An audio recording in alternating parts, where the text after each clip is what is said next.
continue our live broadcast on Freedom. This is our segment with an overview of the main events of Tuesday, as of this hour.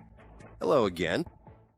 Due to last night's strike by the Russian Federation on Ukraine's energy infrastructure, Kyiv and 7 regions have been partially left without power. This was reported by the Ministry of Energy.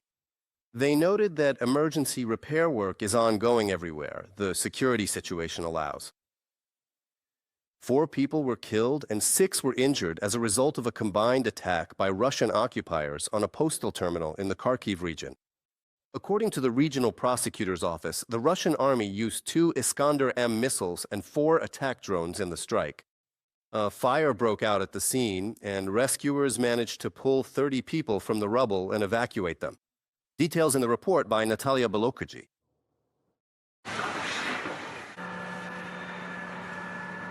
On the night of January 13th, Russian occupiers once again attacked a postal terminal in the suburb of Kharkiv in the village of Korotych.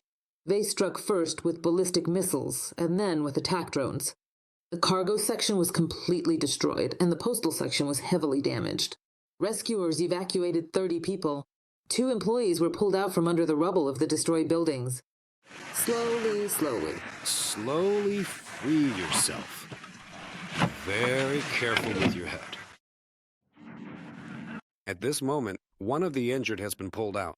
He's being helped. He'll be taken to a medical facility. It was the terminal employees who told the rescuers who was under the rubble. After the attack, they started looking for their colleagues. According to the company's press service, 2 employees were killed and 3 were injured. 2 drivers also that. 1 was injured. We went around the terminal looking for people and found the wounded in the bunker at one of the checkpoints. I found my worker who was buried under debris, lying there with a head injury. Another was lying under the rubble. They were making noises. Despite the threat of repeated attacks, firefighters continued to work at the scene. During the most dangerous moments, they would go down into the shelter. Ballistic threat. Careful, metal debris. No separation. Ballistic threat. Shelter. Besides the terminal, the blast wave also damaged cars parked near the gas station. The Kharkiv Regional Prosecutor's Office has preliminarily identified the types of missiles and UAVs used. They were Iskander M and Injuring 2. The fire was extinguished in the morning. The rescue operation is complete. According to the postal company, all customers will be compensated for the cost of their parcels. Natalia Belakudra from Kharkiv region, reporting for Freedom TV channel. Last night, the Russian Federation Army also attacked the Dnipropetrovsk region. 2 civilians were injured, according to the regional military administrations. They clarified that the Russian occupiers launched 28 drones of various types. Residential buildings, a gas pipeline, and a power line were damaged. 2 people were injured as a result of Russian shelling in the Chernihiv region. The occupiers struck one of the communities in the region with a German drone early in the morning, when people were at home. A residential house and an outbuilding were damaged. According to the regional military administration, the victims were hospitalized in moderate condition. 6 people were injured as a result of the attack on Odesa. In the city, residential buildings, educational institutions, and hospital windows were damaged. In addition, 2 energy facilities were damaged, leaving some areas of Odesa without electricity. More details about the consequences of the latest Russian shelling in the report by Ksenia Sitinska. Anastasia shows her apartment after the overnight Russian attack. The young woman is a displaced person from Kherson. When the Shahid was approaching, when they were frying him. When the Shahed was approaching, honestly, it literally blew us out of bed. We crawled to the hallway, and after the first or second hit by the drone, everything started collapsing. It got cold, and car alarms started going off. The attack lasted for 15 minutes. There were about 5 or 6 strikes. After the first strike, we were looking for our pet. We heard explosions, everything was falling apart, 10 to 15 meters away. There were direct hits to here. Our balcony was blown off, and the kitchen windows were shattered. We waited out the attack, found the cat, and went to the shelter. The Russian army started attacking Odessa closer to midnight. Attack drones came in 2 waves. It was during the second attack of the night that residential buildings in the very center of Odessa were damaged. Psychologists from the State Emergency Service were working on site. People were in various emotional states, so they were provided with assistance. 65 rescuers from the State Emergency Service were working through the night.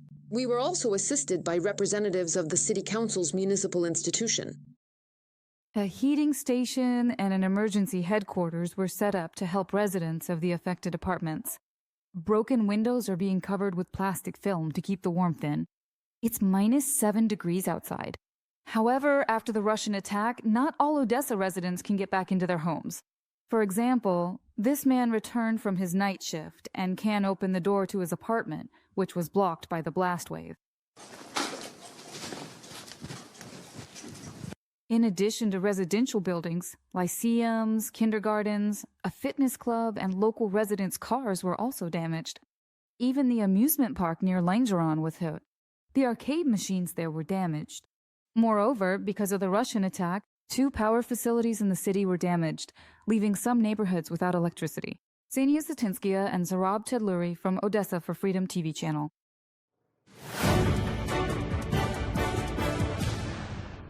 Volodymyr Zelenskyy expects that the U.S. and Europe will speed up the delivery of aid packages to Ukraine after the latest massive strikes by the Russian Federation. The president noted that last night, Russia once again attacked Ukraine's energy sector, launching about 300 attack drones, 18 ballistic missiles, and 7 cruise missiles. Every such strike against life is a reminder that support for Ukraine must not stop. Missiles for air defense systems are needed every day, and especially in winter. The world can respond to this Russian terror with new aid packages for Ukraine. We're counting on the acceleration of deliveries of what has already been agreed upon with America and Europe. Russia must understand that cold will not help win the war. Volodymyr Zelenskyy, President of Ukraine, on Telegram. Dutch Prime Minister Dick Schoof called for increased pressure on Russia after the large-scale attacks on Ukraine's energy sector. He emphasized that in severe frost conditions, the Russian army left thousands of families without power, particularly in Kyiv and the surrounding region. The head of the Dutch government added that he has already discussed with Volodymyr Zelenskyy the Russian Federation's strikes on Ukraine's energy infrastructure and civilian facilities. We also summed up the results of last week's coalition of willing countries. Together with a large group of countries, we are ready to make a significant contribution to ensuring security guarantees in the event of a peace agreement. Next week, during the World Economic Forum in Davos, a broad representation of European countries, America, and Ukraine will discuss this issue in more detail.